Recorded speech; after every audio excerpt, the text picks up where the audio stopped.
আসসালামু আলাইকুম প্রিয় দর্শক, আমি আপনাদেরকে দেখাচ্ছি বল্লা বাজারে কি কি পাওয়া যায় সেটি আমি আপনাদেরকে দেখানোর চেষ্টা করব। প্রথমে দেখলাম অনেক সুন্দর সুন্দর পাখি পাওয়া যাচ্ছে এবং কি পাখি পালনের জন্য যে খাঁচা সেগুলো পাওয়া যাচ্ছে এবং আরও ফুলের চারা, ফলের গাছ, বিভিন্ন ধরনের গাছগাছালি ওখানে পাওয়া যায়।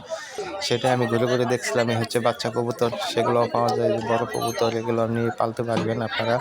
যদি কেউ বিক্রি করতে চান তাহলে এখানে আসতে পারেন এবং কিনতে চাইলেও এখানে আসতে পারেন। এই যে কৈতূহল খুব যেগুলো বলা হয় সেগুলো এখানে পাওয়া যায় এবং কি যে লোহার খাঁচা দিয়ে যে কবুতর বা পাখি পালন করা হয় সেগুলো ওই বাজারে পাওয়া যায়। দেখতেছেন অনেক সুন্দর সুন্দর যেভাবে রেখে দিয়েছেন, অনেক সুন্দর লাগলো, ভালো লাগলো।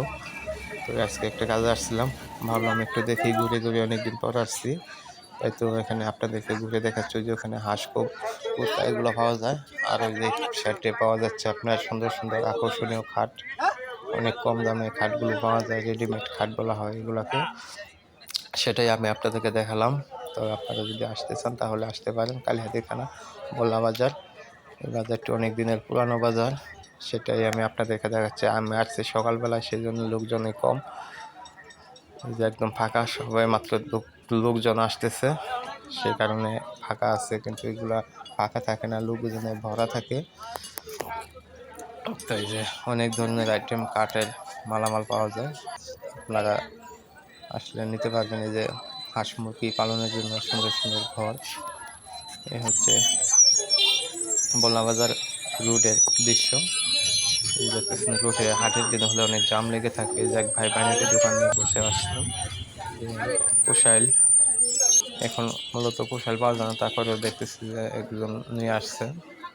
বল্লা বাজারে যখন আসছে তখন থেকে কাপড়ের দোকান দেখবেন না, সেটা কখনো হয়। কাপড়ের জন্য বিখ্যাত এই বল্লা বাজার।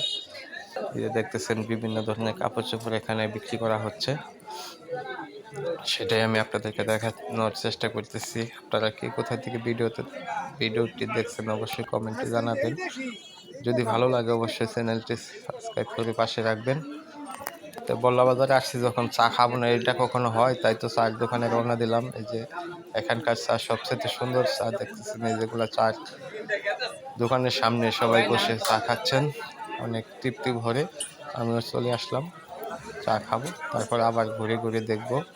সবাইকে ধন্যবাদ, আল্লাহ হাফিজ, সবাই ভালো থাকবেন।